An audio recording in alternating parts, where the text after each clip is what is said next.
بسم اللہ الرحمن الرحیم الرحمن علم القرآن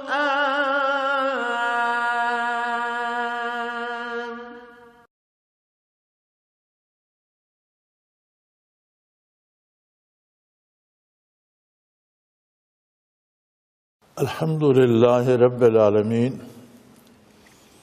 والصلاة والسلام علی حبیبہ محمد وآلہ وصحبہ اجمعین۔ اعوذ باللہ من الشیطان الرجیم، بسم اللہ الرحمن الرحیم۔ الم تر ان اللہ یسبح له من فی السماوات والارض والطیر صفات کل قد علم صلاته وتسبیحہ واللہ علیم بما یفعلون۔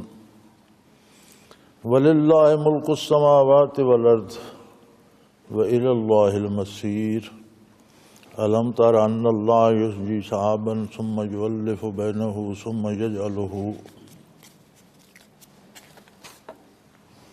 رُكَامًا فَتَرَى الْوَدْقَ يَخْرُجُ مِنْ خِلَالِهِ وَيُنَزِّلُ مِنَ السَّمَاءِ مِنْ جِبَالٍ فِيهَا مِنْ بَرْدٍ فَيُصِيبُ بِهِ مَنْ يَشَاءُ يَصْرِفُهُ عَمَّنْ يَشَاءُ یکاد ثنا برقہ یذہب بالابصار یقلب اللہ اللیل والنہار ان فی ذلک لعبرۃ لأولی الابصار۔ اللہم سبحانک لا علم لنا الا ما علمتنا انک انت العلیم الحکیم۔ رب اشرح لی صدری ویسر لی امری واحلل عقدۃ من لسانی یفقہوا قولی رب زدنی علما۔ مولا یا صلی وسلم دائما ابدا علی حبیبک خیر الخلق کلہم۔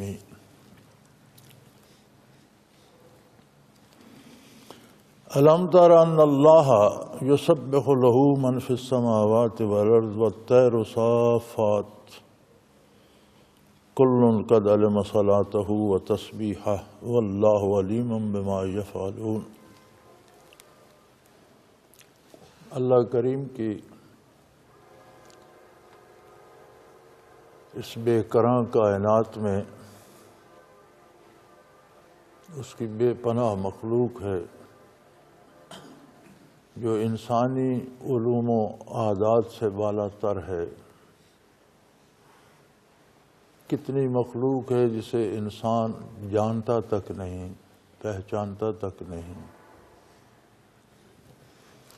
کتنی بے شمار مخلوق ہے جو انسان کی خدمت پہ لگی ہے۔ ارشاد باری ہوتا ہے کہ تمہیں اس بات کی کیوں سمجھ نہیں آتی، کیا تم دیکھتے نہیں ہو کہ یقیناً جو کوئی آسمانوں میں ہے یا زمین میں یا پرندے پر پھیلائے فضا میں معلق ہیں، اڑ رہے ہیں، سب اللہ کی تسبیح کرتے ہیں۔ ہر چیز اللہ کا ذکر کرتی ہے، وہ آسمانوں میں ہے یا زمین میں ہے، سورج ہے، چاند ہے، ستارے ہیں، آسمانی مخلوق ہے، ملائکہ ہیں، یا خود آسمان ہیں، زمینیں ہیں، سیارے ہیں، زمین ہے یا زمین کے اجزاء ہیں، شجر و حجر ہیں، جانور ہیں، پانی کے ہیں یا خشکی کے ہیں، ہر چیز اللہ کا ذکر کرتی ہے۔ علماء حق فرماتے ہیں کہ ان تمام اشیاء کا اور تمام مخلوق کا ذکر دو طرح سے ہے۔ ایک تو ہر چیز اپنے حال سے اللہ کا ذکر کرتی ہے۔ جس چیز کو اللہ نے جس کام کے لیے تخلیق فرمایا ہے وہ پوری تنتہی سے اپنا فریضہ سر انجام دے رہی ہے،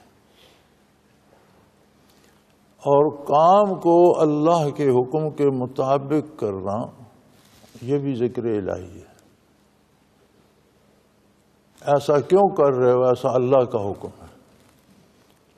تو ہر وہ کام جو اللہ کے حکم کے مطابق کیا جائے وہ عملی ذکر ہے۔ تو فرمایا کائنات کا ہر ذرہ، ارض و سما کی ہر شے اپنے اپنے کام پر لگی ہوئی ہے اور پوری فرض شناسی سے اپنا کام کر رہی ہے، لہذا عملاً ہر شے ذکر کرتی ہے۔ دوسری بات یہ ہے کہ ایسی کوئی چیز نہیں ہے جو اپنی زبان سے بھی اللہ کا ذکر نہ کرتی۔ ہر شے کی زبان اپنی ہے، پرندے کی اپنی ہے، جانور کی اپنی ہے، درخت کی اپنی ہے، پتھر کی اپنی ہے، ہر چیز کی اپنی زبان ہے۔ اور قرآن کریم کے مطابق ہر شے شعور رکھتی ہے اپنی حیثیت کے مطابق۔ نبی صلی اللہ علیہ وسلم کا ارشاد ہے، میں ان پتھروں کو پہچانتا ہوں کہ جب میں باہر نکلتا تھا تو وہ مجھ پر سلام کیا کرتے تھے، ان درختوں کو پہچانتا ہوں جو مجھ پر درود بھیجا کرتے تھے۔ مشہور واقعہ ہے کہ ابو جہل مٹھی میں کنکر لے کر آیا اور عرض کی کہ آپ بتا سکتے ہیں میری مٹھی میں کیا ہے؟ تو آپ صلی اللہ علیہ وآلہ وسلم نے فرمایا کہ میرے بتانے کی کیا بات ہے، جو مٹھی میں ہے وہ بتا دے میں کون ہوں۔ تو مولانا رومی کہتے ہیں لا الہ جست الا اللہ جست، اس نے پتھروں نے کلمہ پڑھا۔ تو بعض حضرات نے لکھا ہے کہ یہ حضور کا معجزہ ہے کہ پتھروں نے کلمہ پڑھا، لیکن محققین فرماتے ہیں کہ معجزہ یہ نہیں ہے کہ پتھروں نے کلمہ پڑھا، ہر چیز ہمہ وقت اللہ کی پاکی بیان کرتی ہے، درخت، پتھر، ہر شے کلمہ پڑھ رہے ہیں۔ کمال یہ ہے کہ کفار کو بھی سنوا دیا کہ پتھر کلمہ پڑھ رہے ہیں، حالانکہ ہر مومن بھی نہیں سن سکتا، اور نور ایمان کے علاوہ دل میں وہ استعداد ہی نہیں آتی کہ وہ شجر و حجر کی زبان سمجھ سکے۔ لیکن آپ صلی اللہ علیہ وسلم کا معجزہ یہ ہے کہ مشرکین و کفار کو بھی سنوا دیا کہ پتھر کلمہ پڑھ رہے ہیں، ورنہ پتھر تو کلمہ پڑھتے ہی رہتے۔ تو فرمایا تم نے اس پہ کبھی غور نہیں کیا؟ چلو اگر تمہیں ان کا زبانی کلمہ سنائی نہیں دیتا تو یہ تو دیکھ سکتے ہو کہ کب سے سورج طلوع ہونے لگا ہے، طلوع و غروب کا نظام کب سے چل رہا ہے، آج تک اس میں، اس کی روشنی میں، اس کی تمازت میں، اس کے فاصلوں میں کوئی کمی بیشی آئی ہے؟ اگر ذرا سا بھی قریب ہونا شروع ہو جاتا، اپنے مدار سے ہٹ جاتا تو کائنات تباہ ہو جاتی۔ زمین سے ذرا دور ہوتا رہتا تو جتنا عرصہ ہو گیا اسے چلتے، آج اتنے دور ہو چکا ہوتا کہ زمین پر ہر چیز جم کر مر جاتی، سردی سے یکبستہ ہو جاتی، لیکن نہیں ہوگا۔ اسی طرح چاند کا طلوع و غروب، اس کا گھٹنا بڑھنا، ستاروں کا طلوع و غروب، کائنات کی ہر شے کا، شجر و حجر کا پیدا ہونا، سوکھ جانا، مرجھا جانا، پتوں کا جھڑ جانا، پھر پیدا ہونا، ایک مسلسل عمل ہے۔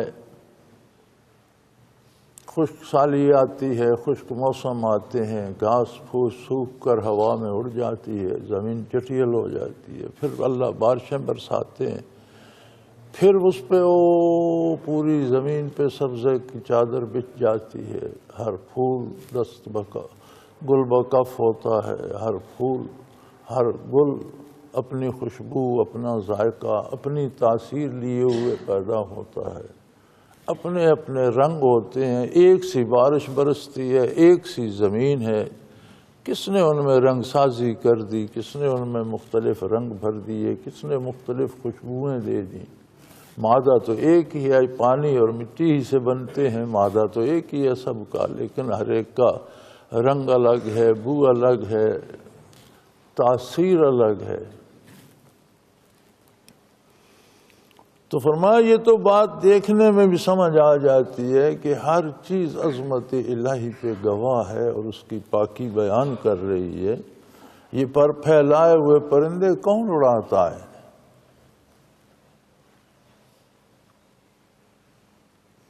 بڑے بڑے پرندے بھی ہیں، چھوٹے چھوٹے بھی ہیں، ہوا میں اٹکھیلیاں کرتے پھرتے ہیں۔ کس نے توفیق دی؟ کون تھامتا ہے؟ کس طرح سے ہوا میں پر پھیلائے یہ موجیں کر رہے ہیں؟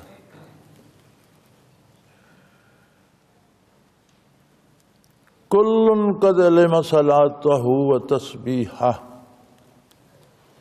ہر چیز کو، وہ بے جان ہے یا جاندار ہے، ہر چیز کو علم ہے کہ اللہ کی عبادت اور اس کی تسبیح کس طرح سے کرنی ہے۔ ہر ایک کی تسبیح کا انداز اپنا ہے، ہر ایک کی عبادت کا انداز اپنا ہے۔ عبادت آپ کسے کہتے ہیں؟ اللہ کے احکام کی تعمیل، اللہ نے جو حکم دیا ہے اس پر عمل کرنا عبادت کہلاتا ہے۔ نماز کیوں عبادت ہے؟ اللہ نے اس کا حکم دیا ہے۔ روزہ کیوں عبادت ہے؟ اللہ نے اس کا حکم دیا ہے۔ حج کیوں عبادت ہے؟ اللہ نے حکم دیا ہے۔ زکوٰۃ کیوں عبادت ہے؟ اللہ کا حکم ہے۔ اسی طرح پوری عملی زندگی میں ہر کام عبادت بن جاتا ہے جب وہ اللہ کے حکم کے مطابق کیا جائے۔ رزق حلال کمانا بھی عبادت ہے، بال بچے پالنا بھی عبادت ہے، والدین کی خدمت بھی عبادت ہے، قوم اور ملک کی خدمت بھی عبادت ہے، لوگوں کے ساتھ حسن سلوک، یہ سارے کام جو شریعت کے مطابق ہوں تو ہر کام عبادت بن جاتا ہے۔ تو فرمایا انسان تجھے تو میں نے اختیار دے دیا، چار طرح کی مخلوق ہے جنہیں اختیار ہے۔ اس میں فرشتے ہیں، فرشتوں کے پاس صرف اطاعت ہے، اس لیے کہ ان کے ہاں نفس نہیں ہے، بھوک پیاس نہیں ہے، نیند وغیرہ نہیں ہے، کمزوریاں نہیں ہیں، وہ سراپا عبادت ہیں ہمہ وقت ہر حال میں۔ لا یعصون اللہ ویفعلون ما یؤمرون، کبھی اللہ کی نافرمانی نہیں کرتے، ہمیشہ وہی کام کرتے ہیں جس کا حکم دیا جائے۔ اس کا مطلب ہے کہ وہ سراپا عبادت ہیں، ہمہ وقت عبادت میں لگے۔ ان کے مقابلے میں شیطان ہے، شیطان کی اولاد اور شیطان کے پیروکار ہیں۔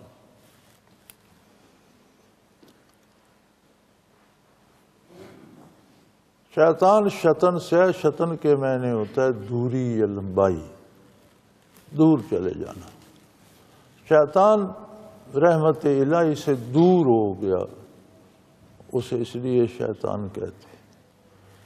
اس کی اولاد یا اس کے ماننے والے یا اس کے پیروکار، خواہ وہ جنوں سے ہیں یا انسانوں سے ہیں، یہ سارے رحمت الہی سے دور ہو کر سراپا گناہ بن جاتے ہیں، ہمہ وقت جرم میں ہیں۔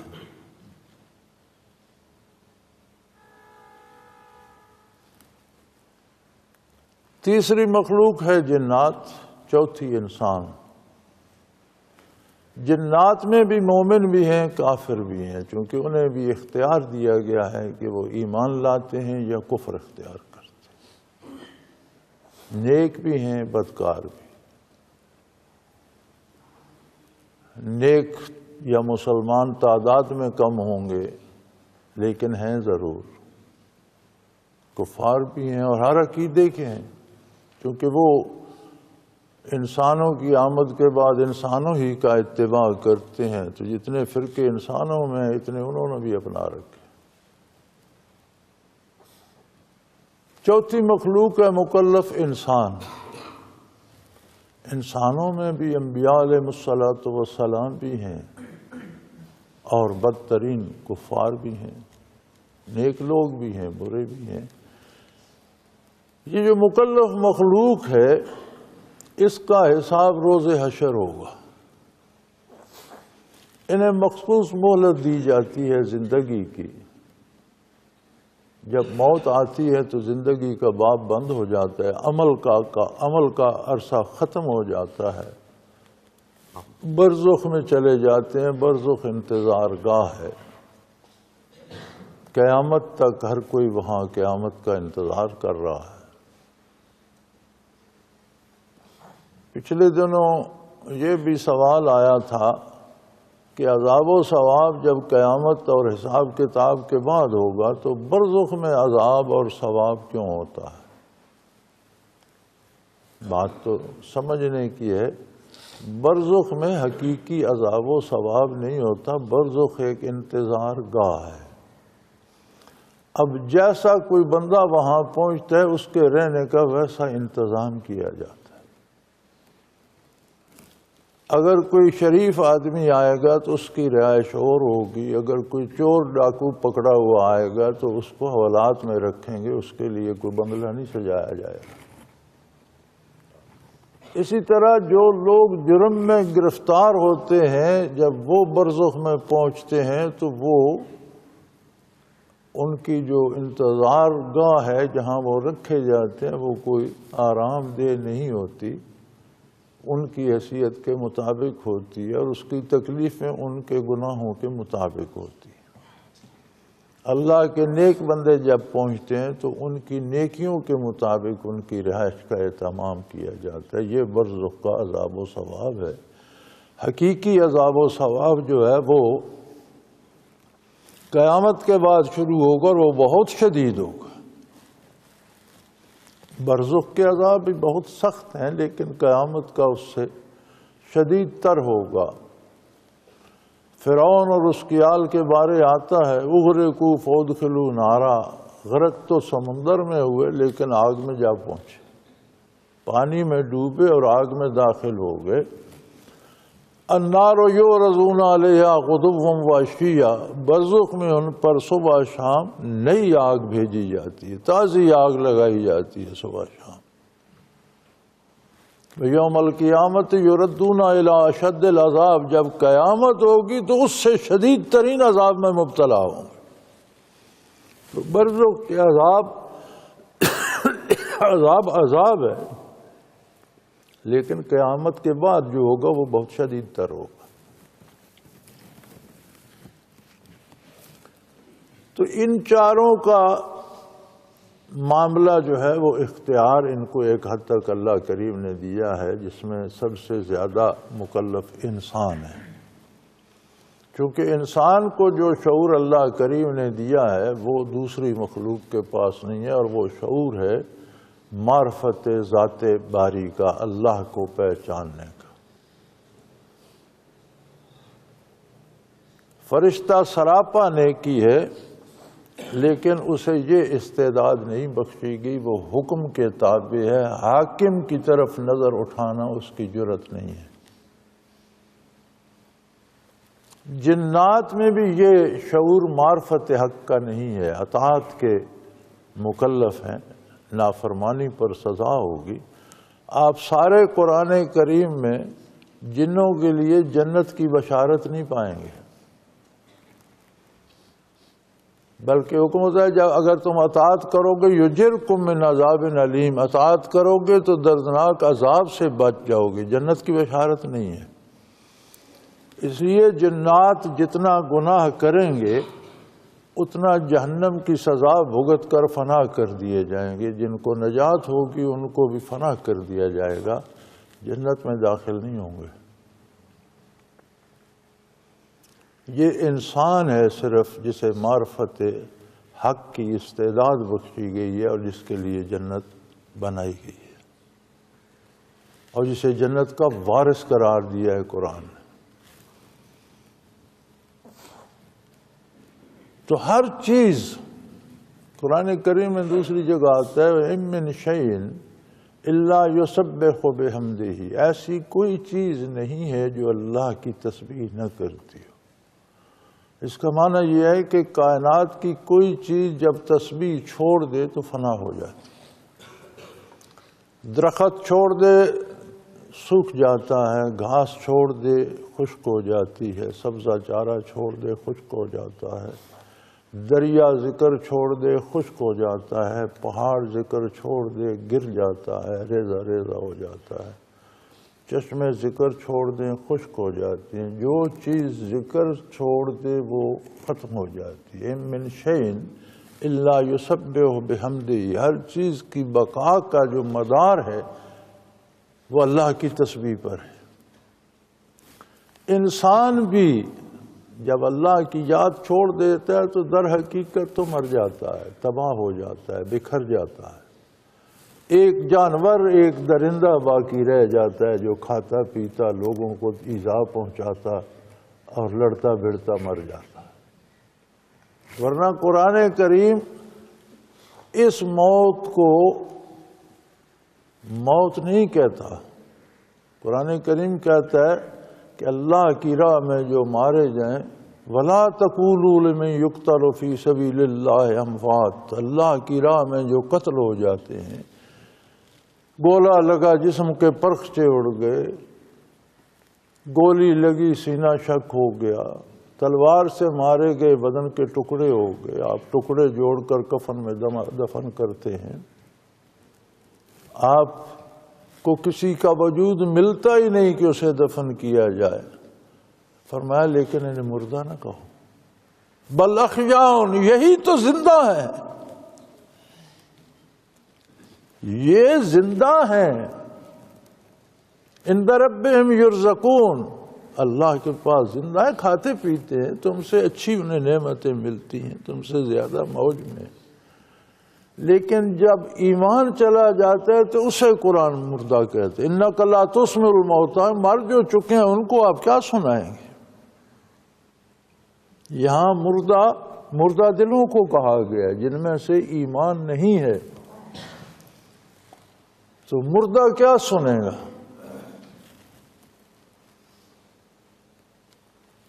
تو جو چیز اللہ کی پاکی سے رک جائے وہ فنا ہو جاتی ہے۔ کائنات کے ہر ذرے کی بقا اسی پر ہے۔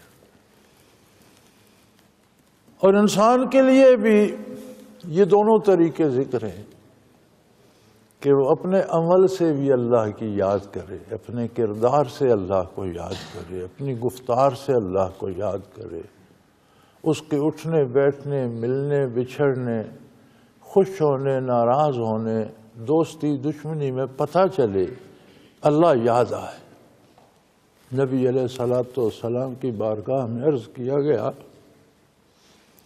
کہ یا رسول اللہ آپ دنیا سے پردہ فرما جائیں گے، آج تو کوئی سوال پیدا ہوتا ہے ہم آپ کی بارگاہ میں آ جاتے ہیں، جب آپ پردہ فرما جائیں تو لوگ کیا کریں گے؟ کس کے پاس جائیں گے؟ کون انہیں سیدھے راستے پہ بلائے گا؟ آپ صلی اللہ علیہ وسلم نے فرمایا ایسے لوگ جن کے پاس جاؤ تو اللہ یاد آئے، ایسے لوگ جن کی محفل میں جا کر بیٹھو تو اللہ یاد آئے، وہ رہنمائی کرے۔ تو انسان کی پوری عملی زندگی بھی ذکر ہے، اس کے بعد جتنی زبانی باتیں شرعی دائرے کے اندر کرتا ہے سارا ذکر ہے۔ تسبیحات پڑھتا ہے وہ تو ہے ہی ذکر، تلاوت کرتا ہے اعلیٰ ترین ذکر ہے، درود شریف پڑھتا ہے ذکر ہے، لیکن جو باتیں عمومی بھی کرتا ہے اگر وہ خلاف شریعت نہیں ہے تو وہ بھی ذکر الہی ہے۔ چونکہ خلاف شریعت سے زبان کو کیوں روکتا ہے؟ اللہ کے حکم کی وجہ سے، تو اللہ کی یاد تو آ گئی نا ساتھ۔ پھر اس کے بعد انسان کو ذکر کثیر کا حکم ہے، اور وہ ذکر کثیر ذکر قلبی ہے، ذکر خفی ہے، اللہ جسے توفیق بخشے۔ واللہ علیم بما یفعلون، کسی کی کوئی محنت ضائع نہیں جائے گی، اللہ کریم ذاتی طور پر جانتے ہیں جو کچھ مخلوق کرتی ہے۔ ہر چیز کے کردار سے اللہ کریم ذاتی طور پر واقف ہیں، لہذا کسی کی کوئی محنت ضائع نہیں جائے گی۔ وَلِلَّهِ مُلْكُ السَّمَاوَاتِ وَالْأَرْضِ، سروری زیبا فقط اس ذات بے ہمتا کو ہے، سروری زیبا فقط اس ذات بے ہمتا کو ہے، حکمراں ہے ایک وہی، باقی بتانے حاضر۔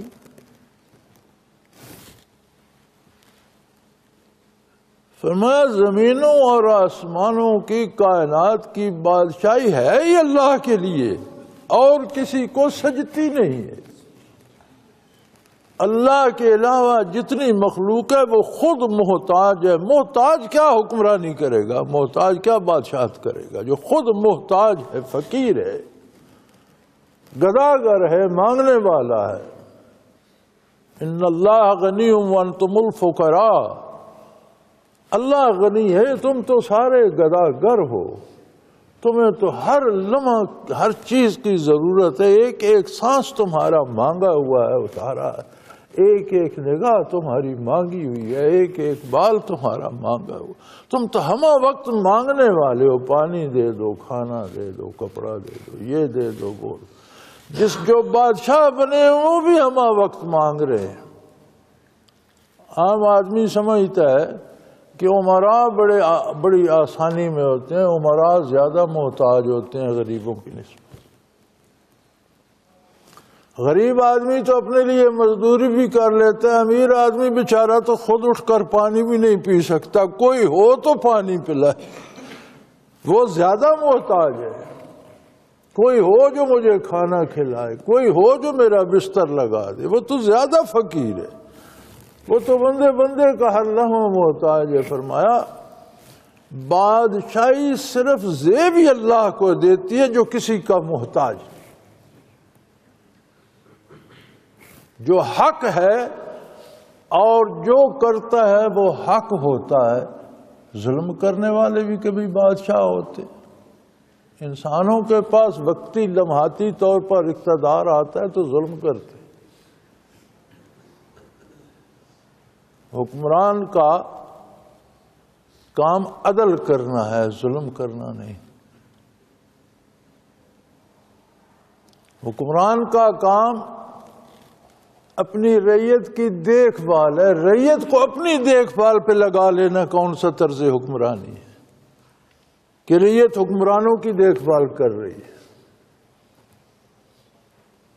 حکومت کو ضرورت ہے غریبوں پہ ٹیکس لگا دو، غریب بہت، ان کے پاس بہت دولت ہے، ان سے لے کر تم حکومت چلاؤ گے۔ تو فرمایا یہ تو سارے گداگر ہیں، بیگر ہیں، مانگنے والے ہیں، یہ تو غریبوں کی چمڑی ادھیڑ کر اپنے کاروبار سلطنت چلاتے ہیں۔ حکمرانی تو اللہ کی ہے جو دیتا ہے، کسی سے لینے کا محتاج ہے، جو انصاف کرتا ہے جہاں کبھی ظلم کا گزر نہیں ہوتا، جو ہر چیز پہ قادر ہے، کسی کا محتاج نہیں۔ انہیں تو دفاع کے لیے فوج چاہیے، اس کا تو حکم چلتا ہے، وہ کسی کا محتاج نہیں۔ وہ اسباب کا بھی بنانے والا ہے، یہ اسباب کے محتاج ہیں، وہ اسباب کا بھی خالق ہے۔ تو فرمایا للہ ملک السماوات والارض، زمینوں آسمانوں کی بادشاہی ہے ہی اللہ کے لیے اور کسی کو سزاوار ہی نہیں۔ وَإِلَى اللَّهِ الْمَصِيرُ، اس لیے کہ سب کو لوٹ کر اس کی بارگاہ میں حاضر ہو۔ ایک وقت آئے گا جب اعلان کیا جائے گا لمن الملک اليوم، ہاں بھی دنیا کے بڑے بڑے شہنشاہ بھی میدان حشر میں ہیں، خدائی کے دعوے دار بھی میدان حشر میں ہیں، جمہوری حکمران بھی حاضر ہیں۔ بتاؤ حکومت کس کو سزاوار ہے، کس کی بادشاہی ہے، آج کس کی حکومت ہے؟ کوئی چوں نہیں کرے گا۔ للہ الواحد القہار، صرف اللہ کی حکومت۔ ألم تر أن الله يزجي سحابا ثم يؤلف بينه ثم يجعله رکاما.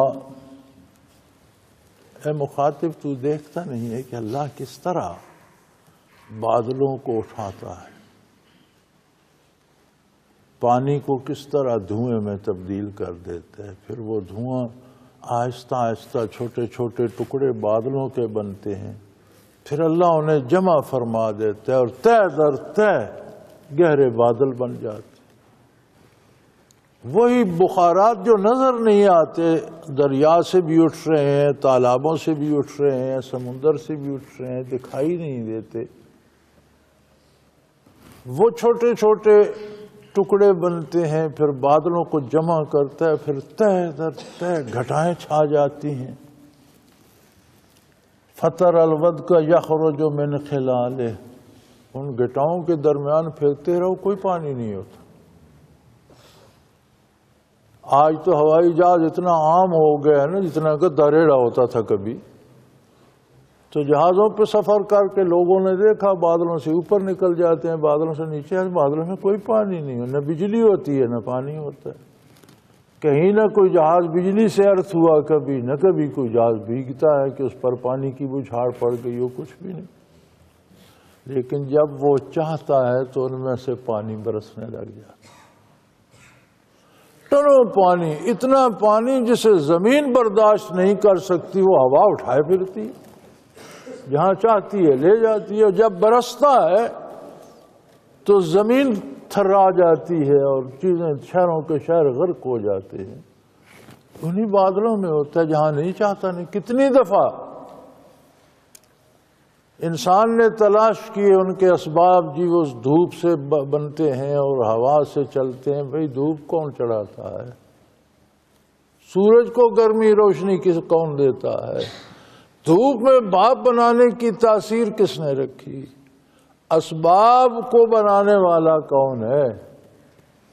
پھر اسباب کو کنٹرول کرتا ہے. یہ نہیں کہ اسباب اندھا دھند بنا رہے ہیں، جتنے چاہتا ہے اتنے بادل بنتے ہیں. جہاں کتنی دفعہ گھٹائیں چھا جاتی ہیں، ایک قطرہ نہیں برستا. اور کتنی دفعہ دھوپ ہوتی ہے، آسمان صاف ہوتا ہے، یکدم سے بادل آتے ہیں اور جل تھل کر دیتے ہیں.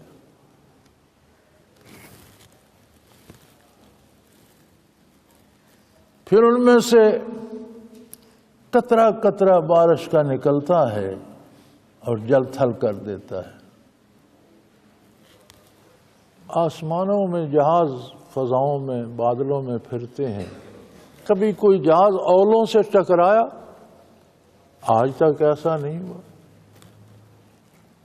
آج کے جہاز بادلوں سے اوپر اڑتے ہیں. جہاز میں بیٹھ کر دیکھیں تو دور نیچے بادل کی تہ نظر آتی ہے، اوپر فضا صاف ہوتی ہے. پھر جب زمین پہ اترتے ہیں پھر بادل سے گزر کے نہیں. کہیں کوئی اولے جہاز کے شیشے سے ٹکرائے نہیں. میں نے تو نہیں دیکھا، کبھی سنا بھی نہیں، پڑھا بھی نہیں. لیکن وہیں سے پھر وہ اولے برسا دیتا ہے. وَيُنَزِّلُ مِنَ السَّمَاءِ مِن جِبَالٍ فِيهَا مِن بَرْدٍ فَيُصِيبُ بِهِ مَن يَشَاءُ. وہ پتھروں کی بارش ہو جاتی ہے، اولے اولے ہو جاتے ہیں. پھر وہ بھی بے تحاشا نہیں برستے، جہاں چاہتا ہے برساتا ہے. ایک کھیت تباہ ہو جاتا ہے، دوسرا ساتھ سلامت کھڑا ہوتا ہے. جسے چاہتا ہے بچا دیتا ہے، جسے چاہتا ہے تباہ کر دیتا ہے. وہ یہ بھی نہیں کہ بس برسا دیے تو جہاں مرضی برستے رہے، نہیں. ایک ایک قطرے بارش پر اور ایک ایک اولے پر اس کا اختیار ہے. جہاں وہ حکم دیتا ہے وہاں پہنچتے ہیں. یکاد ثنا برقی یضرب بالابصار. جب بجلی کڑکتی ہے بادلوں میں تو پتہ چلتا ہے کہ انسان کی نگاہ اچک لے گی، اندھا کر دے گی انسان کو. لیکن بادلوں میں پھرتے رہو، وہاں کوئی بجلی نہیں ہوتی. نہ بادلوں میں ہم نے پانی دیکھا، نہ اولے دیکھے، نہ بجلی دیکھی. وہ خود ہی جانے کہ یہ سب چیزیں اس نے کہاں سجا رکھی ہیں، کہاں چھپا رکھی ہیں، کہاں ظاہر فرماتا ہے، کب کرتا ہے، وہ قادر ہے، بادشاہی تو اسی کو زیبا ہے۔ کوئی انسان ہے جو بارش برسا دے، کوئی انسان ہے جو مرضی سے اولے برسائے، جہاں چاہے برسے، جہاں چاہے رک جائے۔ بادلوں میں نظر نہیں آتے، برستے ہیں تو حساب ہی کوئی نہیں کتنے ہیں۔ بادل میں نظر نہیں آتی، زمین پہ گرتی ہے تو برف کے طوفان جم جاتے ہیں، کتنے کتنے پہاڑ دب جاتے ہیں۔ ایسے پہاڑ ہیں جن پر سالہ سال جمی رہتی ہے، بادلوں سے جہاز گزرتے ہیں، وہاں کوئی جمع ہوا ٹکڑا برف کا انہیں نظر نہیں آتا۔ تو وہ قادر ہے، جہاں چاہتا ہے انہیں پہنچاتا ہے۔ وہ قادر ہے، اسی میں اس نے بجلی بھی رکھی ہوئی ہے، جب وہ چمکتی ہے تو آنکھیں خیرہ کر دیتی ہے۔ یقلب اللہ اللیل والنہار، اور وہی ہے جو رات دن کو بدلتا رہتا ہے۔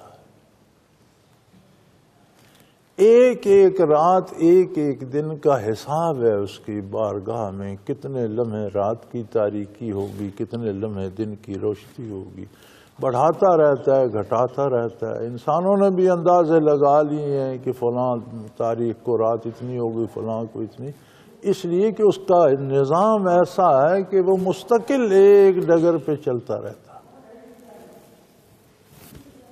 رات کو دن میں داخل کرتا رہتا ہے، دن بڑا ہو جاتا ہے، رات چھوٹی ہو جاتی ہے، دن کو رات میں داخل کرنا شروع کر دیتا ہے، راتیں بڑی ہو جاتی ہیں، دن چھوٹے ہو جاتے ہیں۔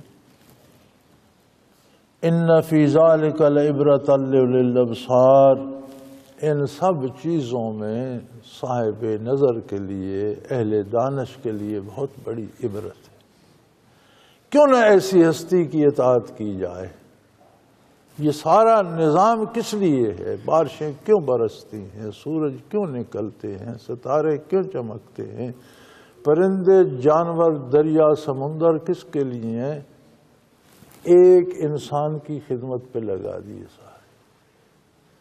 اور انسان میں اتنا شعور نہیں ہے کہ جس منعم حقیقی نے اس کے ذرات خاکی کو خاک سے مختلف شکلیں دے کر پھر آخر میں پانی کی ایک شکل دی، اور اس پانی کے ایک قطرے کے بھی، اس میں بھی لاکھوں جرثومے ہوتے ہیں، ایک جراثیم سے پھر انسان کا وجود پیدا کر۔ اس ایک جرثومے سے لے کر تو اتنا 7 فٹ کا انسان بنایا، جوان بنایا، شکل و صورت دی، زیب و زینت دی، علم عطا فرمایا، بینائی و شنوائی اور سماعت و گویائی عطا فرمائی۔ تو اس سب کا یہ بدلہ ہے کہ تو اس کا شکریہ ادا نہ کرے، تو اسی سے بغاوت کر دے تو بھاگ کر کہاں جائے گا؟ تیری جوانی پھر بڑھاپے میں ڈھل جائے گی۔ وَمَن نُعَمِّرْهُ نُنَكِّسْهُ فِي الْخَلْقِ، جن کو ہم لمبی عمر دیتے ہیں ان کو تخلیق میں الٹا دیتے ہیں، وہ پھر بچے بن جاتے ہیں۔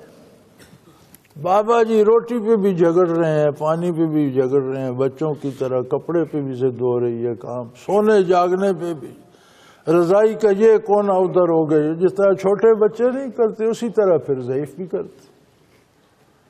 کتنی چیزیں یاد تھیں وہ بھول جاتے ہیں، بچوں کے نام تک بھول جاتے ہیں، کاروبار تک بھول جاتا ہے۔ وہ فلاں چیز تھی، میں کہاں گئی؟ کہیں رکھی تو تھی، کہاں رکھی تھی کوئی پتہ۔ یعنی بڑھاپے میں ہم اس کی تخلیق پھر الٹا دیتے، پھر وہ بچوں جیسا بن جاتا۔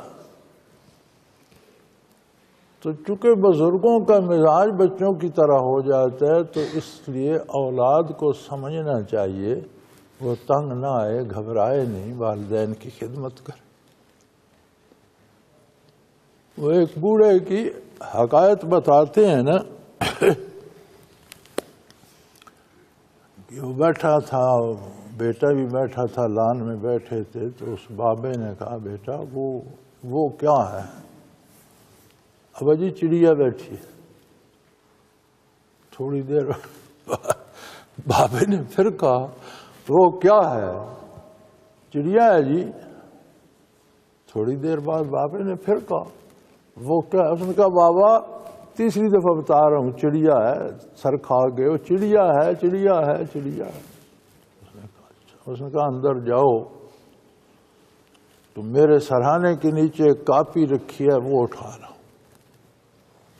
وہ اٹھا لایا، اس نے کھولا، اس نے کہا دیکھو تمہاری عمر اتنی تھی، چھوٹے سے بچے تھے، تم نے 32 دفعہ پوچھا تھا وہ کیا ہے، تو میں نے 32 دفعہ بتایا تھا کہ کوا ہے، اب میں نے پوچھ لیا تو تم تیسری دفعہ چڑھ گئے ہو۔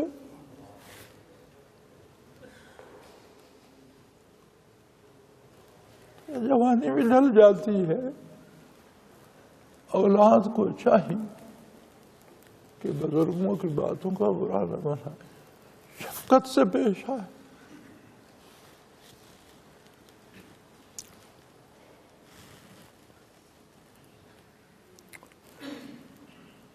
یقلب اللہ اللیل والنہار، رات اور دن کو عدل بدل کرتا رہتا ہے، کوئی اس کے نظام کو روک نہیں سکتا، آگے پیچھے نہیں کر سکتا۔ بھلا وہی ہے جو خود کو اس کے نظام کے ساتھ ملا لے، جو اس کے نظام سے ٹکراتا ہے وہ خود ٹوٹتا پھوٹتا ہے، اس کا نظام نہیں ٹوٹتا۔ ان فی ذلک لعبرۃ للابصار، ان سب چیزوں میں صاحب نظر کے لیے بڑی عبرت ہے۔ اسے چاہیے کہ اپنے آپ کو اللہ کے نظام میں فٹ کر لے، اس کے مطابق چلے، احکام الہی کی اطاعت کرے۔ مخالفت کر کے کیا وہ رات کو دن بنا لے گا یا دن کو رات بنا لے گا؟ مخالفت کر کے کیا وہ بادل کو برسا دے گا یا روک دے گا؟ کچھ نہیں کر سکے گا۔ اللہ کا نظام نہیں ٹوٹے گا، مخالفت کرنے والا خود ٹوٹ پھوٹ جائے۔ تو صاحب دانش لوگوں کے لیے اس میں عبرت ہے کہ کسی ذرے کی مجال نہیں جو وہ سرتابی کرے۔ اگر مجھے وقتی طور پر اختیار دیا گیا ہے کہ کر کے دیکھو تو میں مخالفت کیوں کروں؟ واللہ خلق کل دابہ من ماء، اس نے ہر جانور، ہر ذی روح پانی ہی کی ایک قطرے سے پیدا فرمایا۔ آپ اس کی صنعت دیکھیں، انسان کے اجزاء بھی مٹی سے ہیں، جانوروں کے اجزاء بھی خاک سے ہیں، ہر ایک کا خمیر خاک سے ہے، لیکن ان خاکی ذرات کو پھر ایک پانی میں تبدیل کر دیتا ہے۔ وہ کسی کی خوراک بنتے ہیں، کہیں مٹی سے پھل بنتا ہے، کہیں مٹی سے غلہ بنتا ہے، کہیں مٹی سے چاول، کہیں کوئی دوائی، کوئی جڑی بوٹی۔ وہ مٹی کی وہ مختلف شکلیں بالآخر گزرتے گزرتے پانی کی صورت، منی کی صورت اختیار کر لیتی ہیں، اور ایک قطرے میں لاکھوں جرثومے ہوتے، ایک جرثومے سے پھر آگے توالد و تناسل شروع ہو جاتا ہے۔ جانور بھی پیدا ہوتے ہیں، پرندے بھی پیدا ہوتے ہیں، حیوان بھی پیدا ہوتے ہیں، انسان بھی پیدا ہوتے ہیں۔ تو اس نے ہر جاندار کو پانی سے پیدا فرمایا، ایسا قادر ہے کہ مادے کو پیدا فرمایا، پھر مادے کو ڈھال کر سب کو ایک پانی کی شکل دی، پھر پانی سے جاندار کو پیدا کر دیا۔ پھر وہ ایسا قادر ہے فَمِنْهُمْ مَنْ يَمْشِي عَلَى بَطْنِهِ، کوئی ایسے جاندار ہیں جو پیٹ کے بل چلتے ہیں، جیسے سانپ وغیرہ، چھپکلیاں۔ وَمِنْهُمْ مَنْ يَمْشِي عَلَى رِجْلَيْنِ، کچھ ایسے جاندار ہیں جو دو پاؤں پہ چلتے ہیں۔ وَمِنْهُمْ مَنْ يَمْشِي عَلَى أَرْبَعٍ، کچھ ایسے ہیں جو چار پاؤں پہ چلتے ہیں۔ خالق سب کا ایک، جسے پیٹ کے بل رینگنے کے لیے بنایا وہ پیٹ ہی کے بل رینگتا ہے، وہ اپنے لیے ٹانگیں مہیا نہیں کر سکتا۔ جسے دو ٹانگیں دی گئی ہیں اس کی چار نہیں بنتی، اور جسے چار دی گئی ہیں وہ دو پر نہیں چل سکتا۔ اس کے نظام کو تو دیکھو، تم مخالفت کر کے کیا کر لو گے؟ کہاں تبدیلی کرو گے؟ کیا بگڑ جائے گا؟ اس نظام میں کہاں رکھنا ڈالو گے؟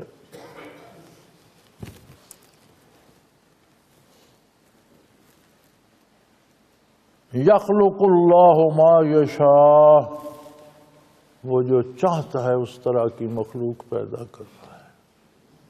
کیا تم ایک چونٹی کی ہیئت بدل سکتے ہو؟ کیا تم ایک پرندے کی صورت بدل سکتے ہو؟ کیا کسی ایک جانور کی خلاف فطرت کوئی صورت بنا سکتے ہو؟ نہیں، تو پھر خود کو اس کے مطابق ڈالو بھائی، تم کیوں مخالفت مول لیتے ہو؟ ان اللہ علی کل شیء قدیر، یقیناً اللہ ہر چیز پہ قادر ہے، وہی ہوتا ہے جو وہ چاہتا ہے۔ بہتر ہے کہ تم اپنی خواہش کو اس کی خواہش کے مطابق ڈھال لو، کیونکہ ہوگا وہی جو وہ چاہتا ہے۔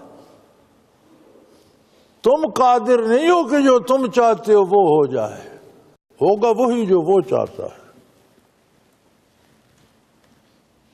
لقد انزلنا آیات مبینات، ہم نے آیتیں تو ایسی نازل کی ہیں جو باتیں کھول کر دیتی ہیں، کوئی غلط فہمی رہنے نہیں دیتی۔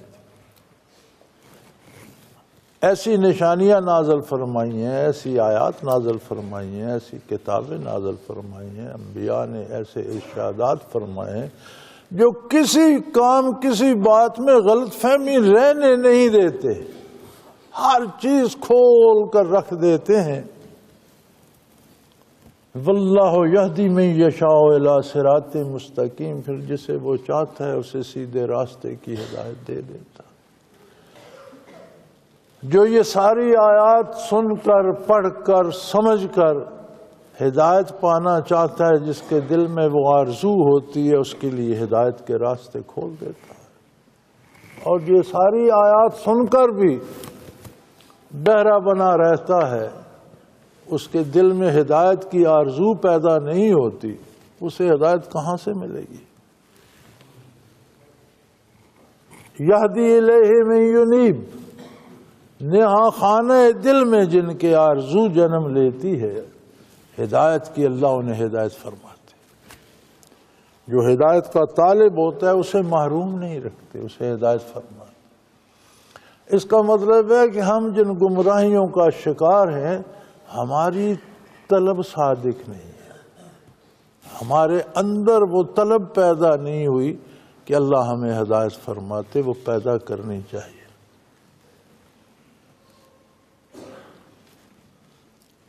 کیوں گمراہ ہوتے ہیں لوگ؟ فرمایا یقولون آمنا باللہ وبالرسول واطعنا، یہ کہتے ہیں جی اشہد ان لا الہ الا اللہ اشہد ان محمد رسول اللہ، میں اللہ کو واحد لا شریک مانتا ہوں، میں اللہ کے نبی کو برحق رسول مانتا ہوں، میں اس کی اطاعت کروں گا، اطعنا۔ ثم تولا یتولا فریق منہم، پھر ان میں سے ایک طبقہ اطاعت چھوڑ دیتا۔ زبانی کہتا ہے اللہ کو مانتا ہوں، واحد لا شریک ہے، اللہ کے نبی کو مانتا ہوں، برحق نبی ہے، میں اطاعت کروں گا، لیکن جب عملی دنیا میں داخل ہوتا ہے تو نافرمانی کرتا ہے۔ کیوں لوگ گمراہ ہوتے ہیں؟ اس لیے کہ دعویٰ تو کرتے ہیں اسلام کا، یہ مسلمانوں میں سے گمراہ کیوں ہوتے ہیں؟ جنہوں نے ایمان ہی نہیں لایا، جنہوں نے قرآن کو کتاب الہی ہی نہیں مانا، جنہوں نے اللہ کے رسول کو برحق نبی نہیں مانا، وہ ہدایت کہاں سے پائیں گے؟ لیکن جو مانتے ہیں یہ کیوں گمراہ ہوتے ہیں؟ فرمایا اس لیے کہ زبانی مانتے ہیں، عملاً اطاعت نہیں کرتے۔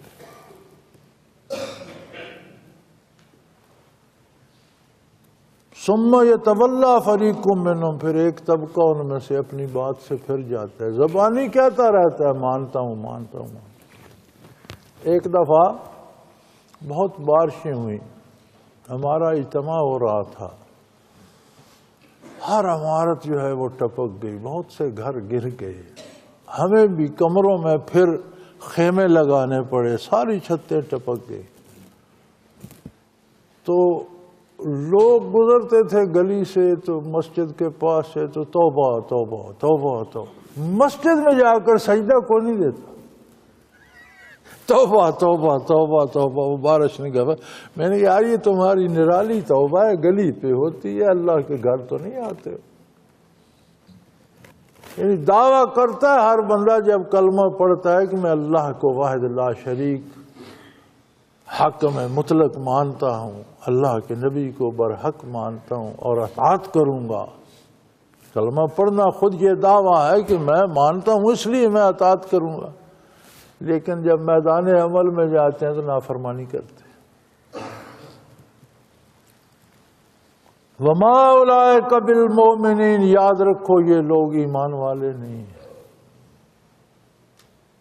تو بڑی سخت بات ہے، اسے اگر سمجھا جائے تو بہت سخت آیت، بہت ہی سخت، کہ کلمہ پڑھتا ہے، نبی کو ماننے کا دعویٰ کرتا ہے، اطاعت، فرمایا پھر عمل اس کے خلاف کرتا ہے، اولئک وما اولئک بالمؤمنین، یہ ایمان والے نہیں ہیں۔ ہم نہیں کسی پر کفر کا فتویٰ دینے کے مجاز۔ وہ کسی نے کہا تھا کہ مولوی لوگوں کو کافر بناتے ہیں، مولانا اشرف علی تھانوی رحمۃ اللہ علیہ نے فرمایا مولوی کافر بناتے نہیں، مولوی کافر بتاتے ہیں۔ کافر تو لوگ خود بنتے ہیں، مولوی بتاتے ہیں کہ یہ کافر ہو گیا۔ کافر بناتے نہیں علماء، کافر بتاتے ہیں۔ اب یہ قرآن کریم کے اس انداز کو دیکھو کہ جو لوگ یہ کہتے ہیں ہم اللہ پر ایمان لائے، ہم اللہ کے رسول پر ایمان لائے، ہم اطاعت کریں گے، پھر وہ اطاعت نہیں کرتے، نافرمانی کرتے ہیں۔ وما اولئک بالمؤمنین، قرآن کہتا ہے وہ ایمان والے نہیں ہیں، ان کا دعوی ایمان جھوٹ ہے۔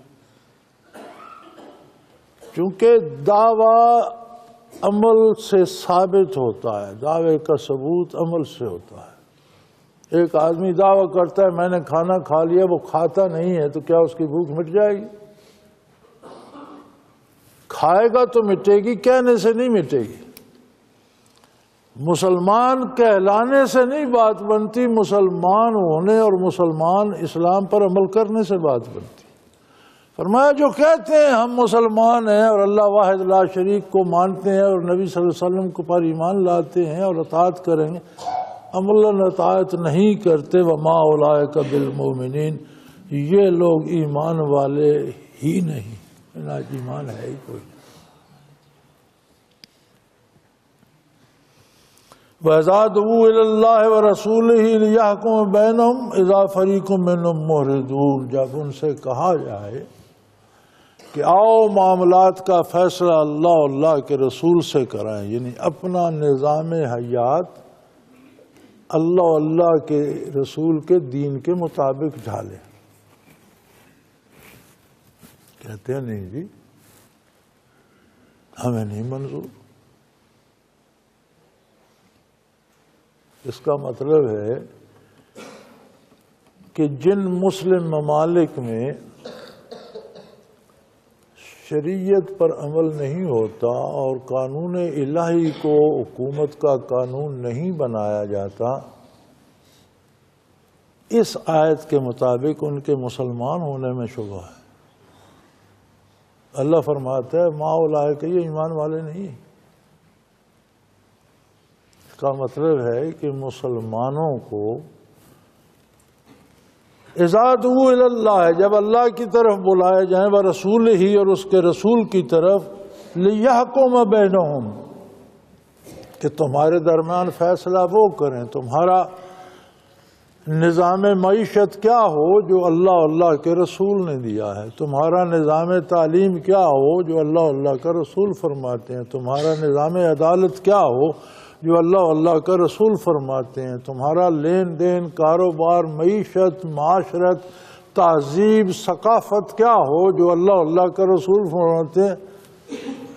جب یہاں بات آتی ہے اذا فریق منہم موردون، تو ان کا ایک طبقہ منہ پھیر لیتے، وہ کہتے ہیں نہیں جی یہ نہیں بات، بلکہ ہمارے حکمران تو کہتے ہیں جی شریعت کی سزائیں ہی ظالمانہ ہیں، اور برائے نام دانشور جو بنے ہوئے ہیں، جسے انگریزی میں سو کالڈ کہتے ہیں، ہوتا نہیں لیکن اسے پکارا جاتا ہے، وہ کہتے ہیں جی ہم بھی مسلمان ہیں، ہمیں اسلام سے محبت ہے، ہم نبی کریم صلی اللہ علیہ وسلم کے دیوانے ہیں، ہم نعتیں سنتے ہیں، ہم قوالیاں سنتے ہیں، ہمیں بڑی محبت ہے، لیکن کیا کریں اسلام برحق ہے لیکن اس دور کا ساتھ نہیں دے رہا، یعنی نامکمل ہے، اس دور کی ضرورتیں بڑھ گئی ہیں، اسلام ان کا ساتھ نہیں دے رہا، یہ اسلام نہیں ہے۔ اللہ فرماتا ہے یہ ایمان والے ہیں ہی نہیں، اسلام تو قیامت تک کے والوں کا جواب ہے۔ یہ الگ بات کہ تمہیں جواب قبول نہ ہو، پسند نہ آئے، تمہاری خواہشات پوری نہ کرتا ہو، اور دیکھو ہماری قسمت، وہ بڑا منہ بنا کے جمہوریت کہتے ہیں، بڑا منہ کو بھی اس طرح لمبا ہونٹوں کو بھی کر کے جمہوریت، یہ جمہوریت کیا ہے؟ آپ نے دیکھا کہ اسمبلی کی چھان بین ہوئی تو میرا خیال ہے 3/4 تو جعلی سندیں نکلے۔ وہ ایک صاحب کے بارے ایک جج کے ریمارک ہے تو اس کی تو میٹرک سے لے کے ایم اے تک سب سندیں جعلی ہیں، یعنی میٹرک بھی نہیں ہے وہ بھی جعلی ہے۔ اب جو بندے اتنا جھوٹ، اتنا بڑا جھوٹ گھڑ کے بول کے جائیں گے، وہاں بیٹھ کر کون سا سچ بولیں گے، کون سی حق پرستی کریں گے، کون سا انصاف کریں گے، کیا ہوگا؟ ان کا بنایا ہوا قانون جو ہے وہ زمانے کے ساتھ دے سکتا ہے، اللہ کے رسول کا بھائی اللہ کے قانون نے زمانے کا ساتھ دینا ہے یا زمانے نے اس کا ساتھ دینا ہے؟ زمانہ اس کے تابع ہے، وہ زمانے کے تابع نہیں ہے۔ لوگ اس کے تابع ہیں، وہ لوگوں کی خواہشات کے تابع نہیں ہے۔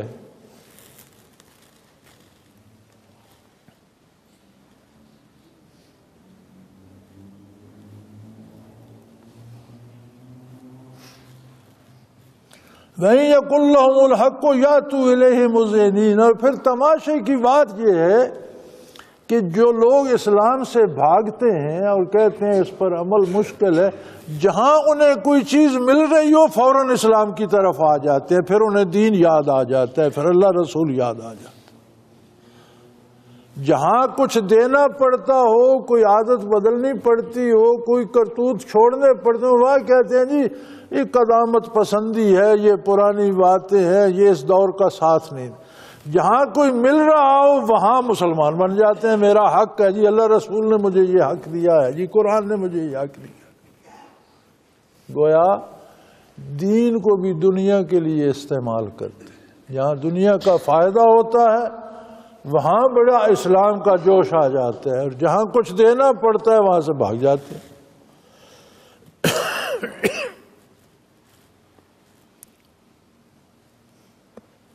افی قلوبہم مرض ام ارتابوا، فرمایا ان کے دلوں میں کوئی بیماری ہے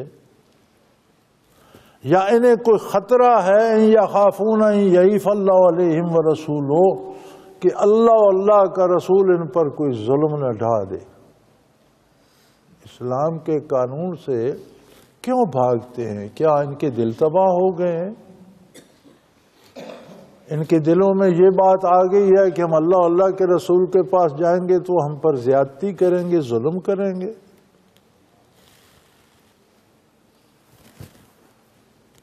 بل اولئک هم الظالمون، یہ جو اللہ کے قانون کو، اللہ کے رسول کے دین کو اور دینی احکام کو ظالمانہ یا جابرانہ یا وحشیانہ کہتے ہیں، در حقیقت یہ خود بڑے ظالم، ظلم یہ خود کرتے ہیں، الزام دین پہ دیتے ہیں۔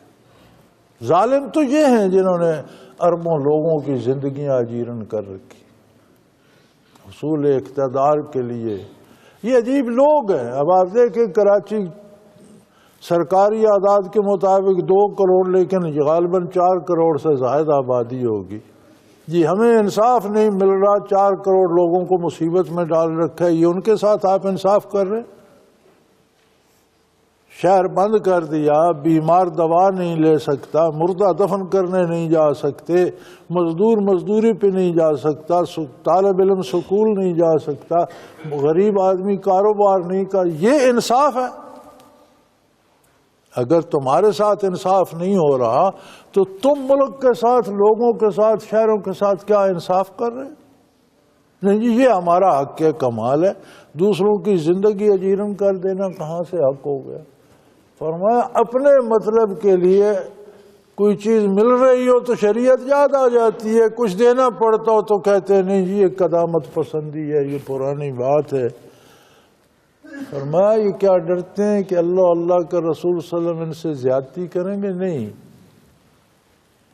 بل اولئک هم الظالمون، ایسا سوچنے والے اور ایسا کرنے والے لوگ خود ظالم ہیں۔ حقیقتاً یہ لوگ خود ظالم ہیں، یہ خود انصاف سے دور ہیں، انصاف کے نعرے لگاتے ہیں لیکن خود ظلم کرتے ہیں۔ وآخر دعوانا ان الحمدللہ رب العالمین۔ اللہ اللہ اللہ اللہ اللہ اللہ اللہ اللہ۔ حضرت امیر محمد اکرم آوان مد ظلہ العالی دارالعرفان منارہ ضلع چکوال میں سالہ سال سے قرآن و حدیث کے اوپر خطابات کر رہے ہیں اور سلسلہ نقشبندیہ اویسیہ کے مطابق لوگوں کو ذکر الہی کی تربیت دے رہے ہیں۔ وہ قرآن پاک کی تفسیر ترتیب وار بیان کر رہے ہیں۔ تفسیر قرآن کو وہ موجودہ ملکی اور بین الاقوامی حالات کے مطابق بیان کرتے ہیں۔ موٹر وے سے کلر کہار کے انٹرچینج سے نکلتے ہوئے، کلر کہار کی جھیل سے ہوتے ہوئے، میانی، بوچھال اور نور پور سے گزرتے ہوئے دارالعرفان منارہ پہنچ سکتے ہیں۔ حضرت امیر محمد اکرم آوان نے بچیوں اور بچوں کی دینی اور دنیاوی تعلیم کے لیے سقارہ اکیڈمی کے نام سے ایک درسگاہ بھی قائم کی ہے، جس کا افتتاح ملک پاکستان کے صدر جنرل محمد ضیاء الحق نے اپنے دست مبارک سے کیا تھا۔ وہ تمام احباب جو اسلام کی طلب رکھتے ہیں ان سے گزارش ہے کہ دارالعرفان منارہ ضلع چکوال میں امیر محمد اکرم آوان صاحب کے خطابات سے مستفید ہوں۔ وہ ہر جمعے کو نماز سے پہلے بیان فرماتے ہیں۔ ہر ماہ کی پہلی اتوار کو ماہانہ اجتماع ہوتا ہے جس میں آپ خصوصی خطاب فرماتے ہیں اور پاکستان کے چاروں صوبوں سے احباب اس اجتماع میں شرکت کرتے ہیں۔ اس کے علاوہ یہاں سال میں 2 مرکزی اجتماعات بھی ہوتے ہیں، ایک رمضان المبارک میں اعتکاف کا اجتماع اور دوسرا جولائی اور اگست میں 40 دن کا اجتماع ہوتا ہے جس میں روحانی تربیت کی جاتی ہے۔ اپنا خون سیماب دے کر اتنا ہم کر جائیں گے، نام آقا کا چمن میں پھر رقم کر جائیں گے۔